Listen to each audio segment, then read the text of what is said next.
UP में 21% दलित इतने बड़े गेम चेंजर। सपा संविधान को मुद्दा बनाएगी कांग्रेस, बाबू जगजीवन राम के सहारे।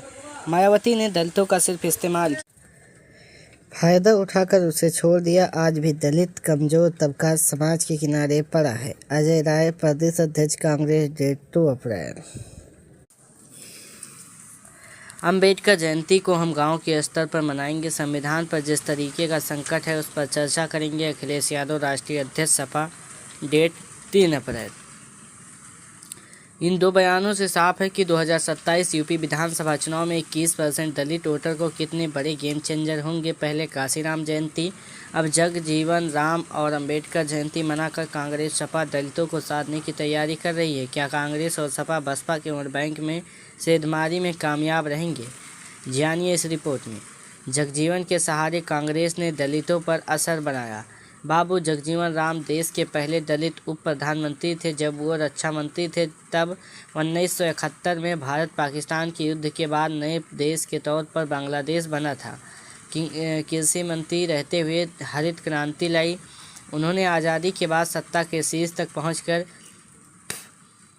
यह संदेश दिया कि दलित समाज भी मुख्य धारा की राजनीति में निर्णायक भूमिका निभा सकता है।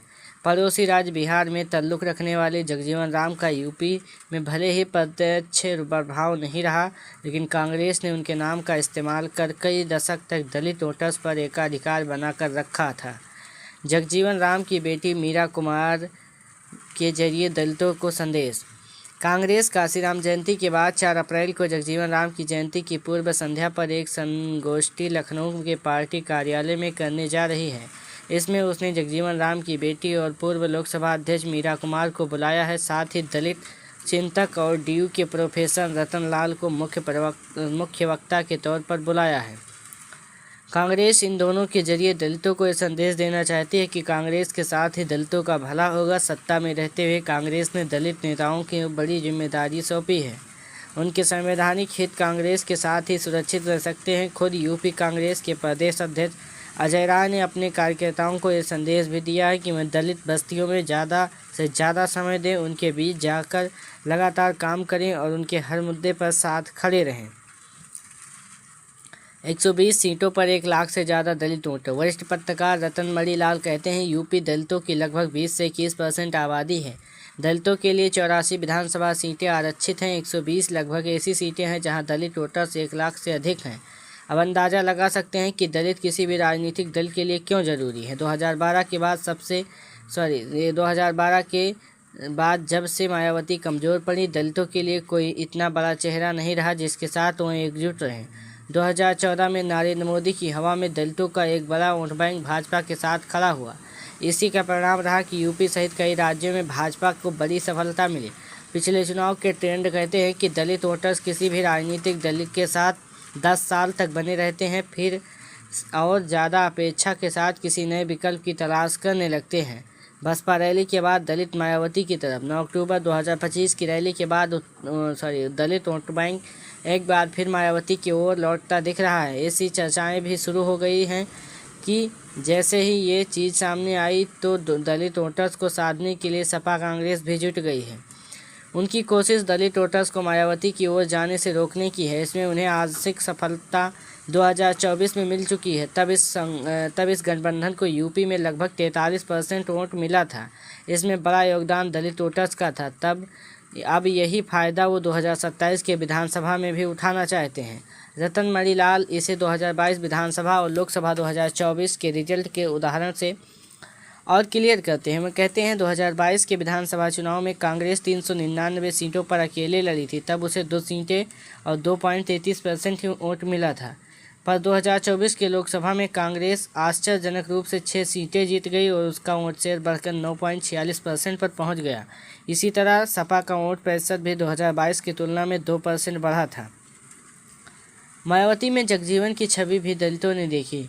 वरिष्ठ पत्रकार शरद प्रधान कहते हैं, जगजीवन राम अकेले ऐसे दलित नेता थे जो उप प्रधानमंत्री की बड़ी भूमिका या बड़ी कुर्सी तक पहुंचे थे। दलित समाज ने मायावती में वो अक्स देखा था, लेकिन 2012 के बाद जैसे जैसे वो कमज़ोर पड़ती गई, दलित वोटर्स में छटपटाहट बढ़ने लगी। वह एक नए विकल्प की तलाश में है। यही कारण रहा है कि चंद्रशेखर जैसे नए चेहरे को उभार देखने को मिला। कांग्रेस दलितों का पुराना घर है। 2024 के लोकसभा चुनाव में जिस आक्रामक तरीके से राहुल गांधी ने प्रचार की शुरुआत की और संविधान खतरे में है का नैरेटिव सेट किया, उसका फायदा सपा को भी मिला। बड़ी संख्या में कांग्रेस की वजह से दलित वोटर्स महागठबंधन के पक्ष में लामबद्ध हुए। काशीराम जयंती हो या अब जगजीवन राम की जयंती मनाने की बात हो, इसका लोगों को माइंड पर असर पड़ता ही जाता है। दलित को यूपी में 66 उपजातियां, 6 प्रभावी। उत्तर प्रदेश में दलितों की कुल आबादी 20.7% लगभग 4.14 करोड़ है। इसमें 66 उपजातियां हैं। इसमें 6 उप प्रमुख जातियां कुल दलित आबादी का 87% हिस्सा रखती हैं। बाकी 60 उपजातियां बहुत छोटी और बिखरी हुई हैं। दलित में जाटो सबसे प्रभावशाली और एकजुट हैं। बसपा के ये कोर वोटर माने जाते हैं। गैर जाटो दलित पासी, कोरी, धोबी, खटिक, वाल्मीकि आदि में बंटवारा ज़्यादा है। बीजेपी ने 2017-24 में गैर जाटों को साध कर अपनी वोट बैंक बढ़ाया था। 2024 लोकसभा के गैर जाटों कुछ हद तक इंडिया गठबंधन की ओर गए। इससे भाजपा को वहां नुकसान हुआ। महागठबंधन 43 सीटों के साथ नंबर 1 पर रही। प्रमुख दलित उपजातियों का प्रतिशत। जाटो चमार दलित आबादी में 54.2%। कुल आबादी यूपी में लगभग 11.3%। प्रभाव क्षेत्र पश्चिम और पूर्वी यूपी में मजबूत। फिर आता है पासी दलित आबादी में 15.8%। कुल यूपी आबादी में लगभग 3.2%। प्रभाव क्षेत्र अवध और पूर्वांचल में प्रभाव। धोबी दलित आबादी 5.9%। कुल यूपी में आबादी लगभग 1.2%। मध्य और यूपी पूर्व। कोरी दलित आबादी में 5.5%। कुल यूपी आबादी में लगभग 1.1। बुंदेलखंड और अवध। वाल्मीकि 3.2, 0.7 शहरी क्षेत्रों में ज़्यादा। खटिक 2.2, 0.5% छोटा लेकिन सक्रिय। दलितों में किस जाति के कितने प्रतिशत वोटर्स। जाटो 54%, पासी 16%, धोबी 6%, कोरी 5.5%, बेलदार 5%, कोल 4.5%, वाल्मीकि 3.5%, धनका गोड़ 3% व खटीक, धरकार, दुसाद, मुसहर, नट, बसफोर, बसोर, कंजर, खरवार, डोम आदि 2.5%।